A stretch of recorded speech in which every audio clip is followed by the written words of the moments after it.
Hello मेरे प्यारे दोस्तों, कैसे हैं आप सभी लोग। उम्मीद है आप सभी लोग अच्छे होंगे, स्वस्थ होंगे, कुशल होंगे। कहानी के लिए मेरे चैनल को सब्सक्राइब कीजिए। जिन्होंने सब्सक्राइब किया हुआ है उन्हें धन्यवाद। कहानी को लेकर कोई भी राय या सुझाव हो वो भी कमेंट बॉक्स में ज़रूर दीजिएगा, और कहानी कैसी लगी प्लीज़ ये बताना भूलिएगा नहीं। तो शुरू करते हैं हम आज की अपनी कहानी। सिड आज यूएसए की भारतीय मूल की युवतियों और महिलाओं में बहुत ही दिलफेक आशिक के नाम से मशहूर था। अब तक वो कितनी गोरी और कितनी भारतीय मूल की युवतियों और महिलाओं से प्रेम लाप कर चुका था, उसे खुद ही याद नहीं था। मिस्टर शिड, अब तुम उम्रदराज लगने लगे हो। क्या अब भी औरतों से तुम्हारा मन नहीं भरा है? तुम पैसे वाले हो और महिलाओं के बीच पॉपुलर भी हो, लेकिन सच कहूँ तुम एक जिंगोला या पुरुष वैश्य से अधिक कुछ नहीं हो। अब भी सुधर जाओ। ये जिस्मों से खेलने का खेल छोड़कर किसी की रूह को छू कर तो देखो। हो सकता है तुम भी जानवर से इंसान बन जाओ। सिड से प्रेम कर बैठी भारे मूल की युवती मीनाक्षी ने सिड से प्रेम के नाम पर धोखा खाने के बाद तड़फ कर कहा था, प्रेम क्या है प्रेम? एक धोखा, एक छलावा जिसका अंत जिस्म तक पहुंचने के बाद हो जाता है। तो क्यों उलझना इस छलावे में? एंजॉय करो मीनाक्षी, अपनी ज़िंदगी जियो मीनाक्षी। सिड ने जोर का ठेका लगाते हुए कहा था, सर्वनाश हो तेरा पापी। तुझसे प्रेम करके मैं अपनी सुध बुध के साथ अपना यौवन भी खो बैठी। तू कभी खुश नहीं रहे। जिस तरह आज मैं तड़फ रही हूँ ऐसे ही तू तड़फेगा। कहकर मीनाक्षी सिड के जीवन से हमेशा के लिए चली गई थी। मेरा सर्वनाश तो बहुत पहले हो चुका है, अब और ज़्यादा सर्वनाश होने की उम्मीद नहीं है, ना ही परवाह है। जिस तरह वो तबाह हुआ था उससे ज़्यादा तबाह होना तो संभव ही नहीं था। सोचते हुए सिड 2 साल पहले इंदिरा गांधी इंटरनेशनल एयरपोर्ट की उस शाम में खो गया जब एक लड़की ने उसे अदिति की चिट्ठी ला कर दी थी। क्या तुम्हारा नाम सिद्धार्थ है? क्या तुम अदिति का इंतज़ार कर रहे हो? उस दुबली पतली सी लड़की ने एयरपोर्ट के बोर्डिंग हॉल में बैठे सिड से पूछा। हाँ, लेकिन तुम ये सब क्यों पूछ रही हो? कौन हो तुम? सिड ने आश्चर्य के साथ पूछा। अदिति ने तुम्हारे लिए यह लेटर भेजा है। उसने अपना फ़ोन नंबर बदल दिया है। अब ना उसे फ़ोन करना और ना ही कोई मैसेज। कहते हुए उस लड़की ने एक सफ़ेद रंग का लिफाफा सिड को दिया और वहाँ से चली गई। सिड ने उस जाती हुई लड़की को देखते हुए वो लिफाफा खोला। लिफाफे से मोटा सा एक कागज़ फोल्ड था, निकाला। सिड ने उस फोल्ड हुए कागज़ को खोला। उस पर लिखा था, अलविदा, हम दोनों अलग अलग दुनिया के हैं, हमारा मिलन संभव नहीं है। इस छोटे से नोट को पढ़कर झटका लगा सिड को। आज उसे अदिति के साथ यूएसए चले जाना था। पिछले 1 साल के निरंतर प्रयास से ह्यूस्टन यूएस में रह रहे सिड को उसकी 5 साल पुरानी दोस्त या प्रेमिका अदिति को साथ ले जाने का वर्किंग वीज़ा मिला था। 5 वर्ष पूर्व जब सॉफ्टवेयर इंजीनियर सिड उसकी कंपनी की तरफ से काम करने के लिए यूएस चला गया, तो अदिति के माता पिता जो विजातीय सिड से अपनी बेटी का रिश्ता बर्दाश्त नहीं कर पा रहे थे, उन्होंने तत्काल अदिति की शादी सजातीय विवेक से कर अपनी इस विकट समस्या से छुटकारा पा लिया था।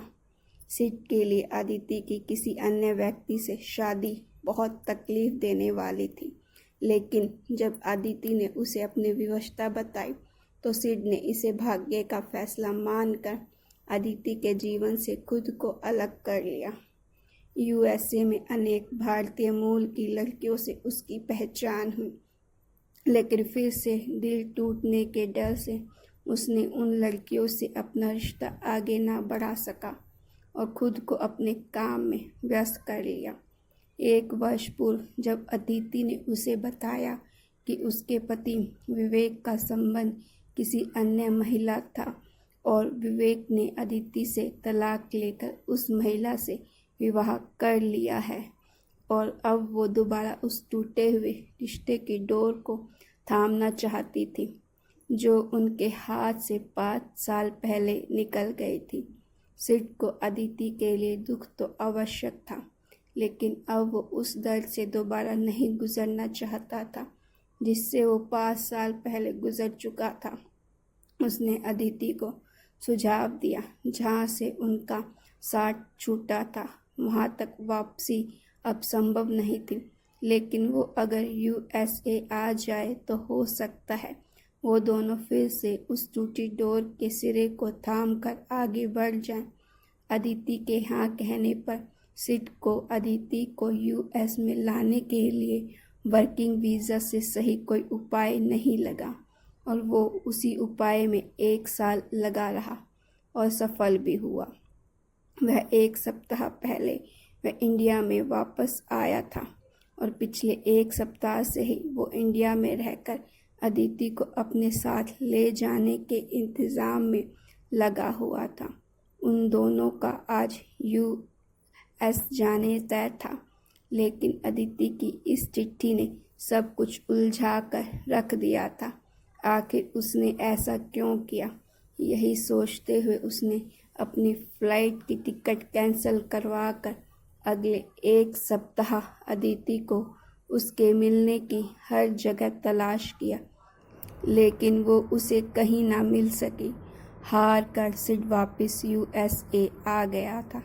उसका जीवन सामान्य होने ही वाला था कि एक दिन उसे मोंटाना में बसे भारतीय मूल के अरबपति सुखलाल जिंदल की शादी का निमंत्रण मिला।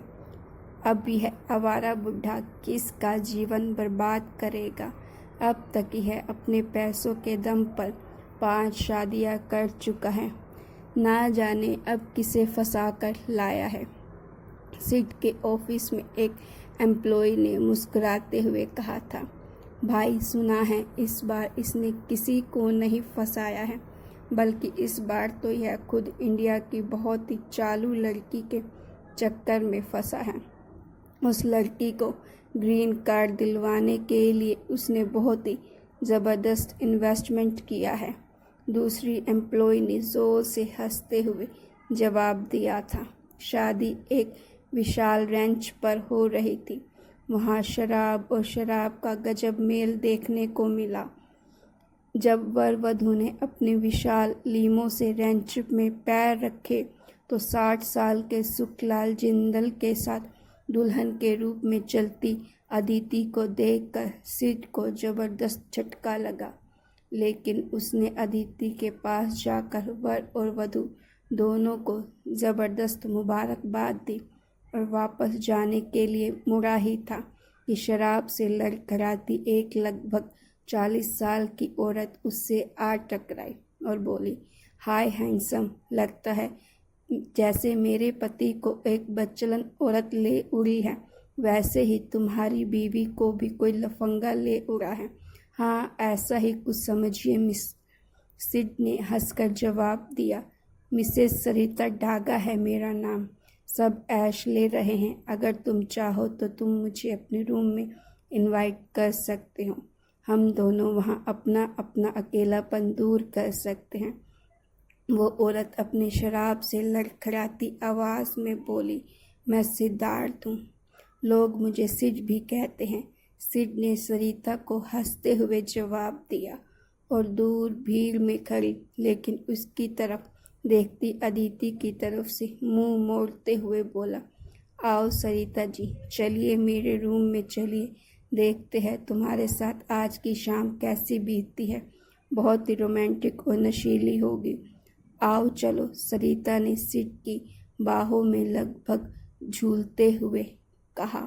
तो गाइज़, अगर आपको ये स्टोरी अच्छी लगी हो तो प्लीज़ स्टोरी को लाइक कीजिएगा, शेयर कीजिएगा। ऐसी स्टोरीज़ के लिए मेरे चैनल को सब्सक्राइब करना मत भूलिएगा, साथ में लगे बेल आइकन को भी दबा दीजिए।